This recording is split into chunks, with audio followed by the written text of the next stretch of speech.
Sydney 1993 में Nebraska America में जन्मी बास्केटबॉल खेलने वाली एक खूबसूरत फिशिंग को पसंद करने वाली लड़की 2017 में उसके साथ कुछ ऐसा घटा।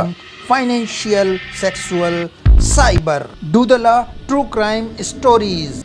तो आज की जो घटना है वो है सिडनी के बारे में। सिडनी अपने टीन एज तक पहुँचते पहुँचते उसने स्कोलियोसिस नाम की एक बीमारी से उसका सामना हुआ, जिसमें रीढ़ की हड्डी जो है वो टेढ़ी मेढ़ी हो जाती है। और ये टेढ़ा मेढ़ा हो जाना आम लोगों के लिए न सिर्फ दर्द और तकलीफ़ का बायस होता है, बल्कि उनको खेलने कूदने और कई एंजॉयमेंट से रोक देता है।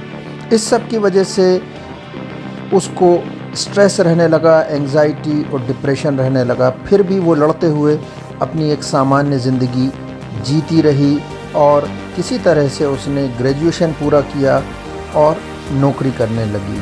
सिडनी एक सामान्य लड़की थी जो अपने माता पिता और दोस्तों के साथ खूब हंसती, घुलती मिलती और खेलती थी, मगर उसको औरतों में या महिलाओं में इंटरेस्ट था। 15 नवंबर को सिडनी लो से अचानक मिसिंग हो गई, फिर वो दिखाई नहीं दी। जब उसके बारे में तलाश हुई तो पता ये चला कि 16 नवंबर को जब वो ऑफ़िस नहीं पहुंची तो उसकी ढूंढाई हुई, वो अपने घर पर नहीं मिली और घर के हालात बताते थे कि वो कई दिन से घर पर नहीं थी। फिर उसकी जब तलाश ज़्यादा आगे बढ़ी तो उसी दौरान उसकी लाश के कुछ टुकड़े मिले और यहाँ से एंट्री होती है बेली बॉसवेल की। एक्चुअली बेली बॉसवेल वो महिला है जिसके साथ सिडनी ने एक डेटिंग ऐप के माध्यम से दोस्ती करी थी। उससे कुछ एक दो बार मिलने का उसके चैट और टेलीफोनिक कन्वर्सेशन से पता चला। बेली खुद अपने आप में उसका एक बचपन तकलीफ़ दे रहा था, परंतु वो किसी तरह से उससे लड़ते जूझते हुए और व्यक्ति के संपर्क में आई जिसका नाम ऑब्रे ट्रेल था और उसके साथ वो एक रिश्ते में आ गई। ऑब्रे ट्रेल नॉर्मल व्यक्ति नहीं था, शुगर डैडी नाम से एक तरह का वो कल्ट चलाता था जिसमें कम उम्र की लड़कियों को अपने पैसे और कुछ गिफ्ट के माध्यम से उनसे सेक्सुअल फेवर लेना, उनके साथ वक्त गुजारना, ये उसे पसंद था। और ये एक थोड़े से लोगों के साथ वो अपने इस काम को करता था अपने पैसे के दम पे। उसका भी बचपन बड़ा दिक्कत दे रहा था। इसी मामले में इन दोनों को शुरुआत में जब गिरफ़्तार किया गया, पूछताछ की गई, तो दोनों ने इनकार कर दिया कि हमारा इस अपराध से कोई लेना देना नहीं। परंतु जब शरीर के टुकड़े सिडनी के मिलने लगे तो इसमें ऑब्रे ने स्वीकार किया कि हाँ, वो इस हत्या में शामिल था। इस दौरान दोनों ऑब्रे और बेली फेसबुक लाइव पर भी आए और उन्होंने शुरुआत में ये कहा कि हमारा इस केस से कोई लेना देना नहीं है, हमारी सिंपैथी है माता पिता से सिडनी के।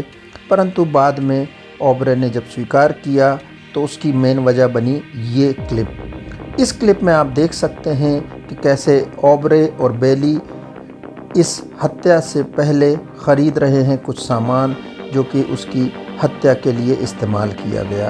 हत्या में इस्तेमाल किया गया ब्लीच, कुछ शरीर के टुकड़े करने वाला आरी और इसी तरह के सामान। और इसमें आप देख सकते हैं इस क्लिप में कि ऑब्रे स्पष्ट रूप से दिखाई दे रहा है।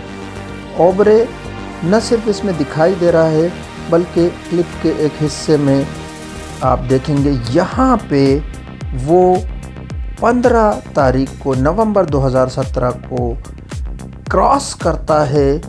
उसी वक्त पीछे जो लड़की जा रही है वो है सिडनी। उसी स्टोर में सिडनी भी मौजूद थी जहाँ ऑब्रे अपनी शॉपिंग कर रहा था। इस क्लिप की वजह से और कुछ और क्लिप जहाँ से उन्होंने अपनी ख़रीदारी करी 15 तारीख को, उससे पहली बार ये रिलेशन सीधे सीधे जुड़ा कि सिडनी की हत्या में ये शामिल हैं। दोनों का ट्रायल चला। ट्रायल के दौरान ये केस कई मरहलों से गुज़रा।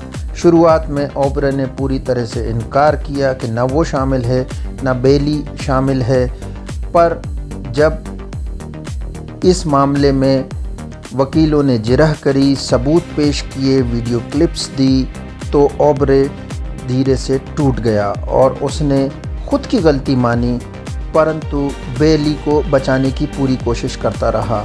और इस कोशिश को वो इस हद तक ले गया कि एक समय सुनवाई के दौरान, जबकि कोर्ट में सुनवाई चल रही थी, ओब्रे ने अपने ऊपर खुद से एक नुकीली चीज़ से हमला कर लिया और ये एक शोर शराबा किया कि मैं ही सिर्फ अपराधी हूँ, इसमें मेरे साथ कोई और नहीं है।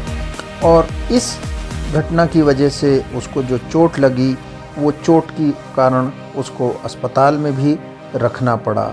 बाद में अस्पताल से निकलने के बाद ट्रायल आगे बढ़ा, पर जूरी के ऊपर और जजेस के ऊपर इस बात का कोई फ़र्क नहीं पड़ा और बेली के लिए भी उसी तरह से ट्रायल हुई और उसको भी इस मामले में अपराधी माना गया। ओब्रे ने अपने पूरे कन्फेशन को स्पष्ट तौर से 2-3 बार बदला। शुरुआत में उसने कहा कि ये वो घटना है जब उसने खुद के ऊपर हमला कर लिया था, उस समय का ये क्लिप है अदालत के दौरान ही। तो ओब्रे ने शुरुआत में ये कहा कि ये सिर्फ सेक्सुअल प्लेजर के लिए सिडनी को लेकर आए थे और उसमें जब वो थ्रीसम यानी 3 व्यक्ति मिलके यानी ओब्रे, बेली और सिडनी सेक्स कर रहे थे, उस समय में अचानक उस थोड़ा सा क्या कहना चाहिए कि आक्रामक ढंग से इसको करने में सिडनी की मौत हो गई। परंतु ये मामला स्पष्ट हुआ कि इन्होंने हत्या करने के इरादे पहले ही इनके ज़ाहिर थे, चूँकि 15 तारीख को ये तमाम चीज़ें जिनसे हत्या की गई या हत्या के बाद शरीर के टुकड़े किए गए, वो सब खरीदी थीं। तो ये स्पष्ट हुआ इस केस में फ़ैसले से कि ओब्रे जहां मुख्य रूप से हत्या का आरोपी के साथ अभियुक्त बना, वहीं बेली भी उसके साथ सहयोग के तौर पे, पर उससे कम सज़ा उसने पाई। तो ये सिडनी की कहानी थी। अपने फीडबैक से बताइए आपको क्या लगता है इस तरह की कहानियों से और हमें क्या शिक्षा लेनी चाहिए इस तरह के मामलों से।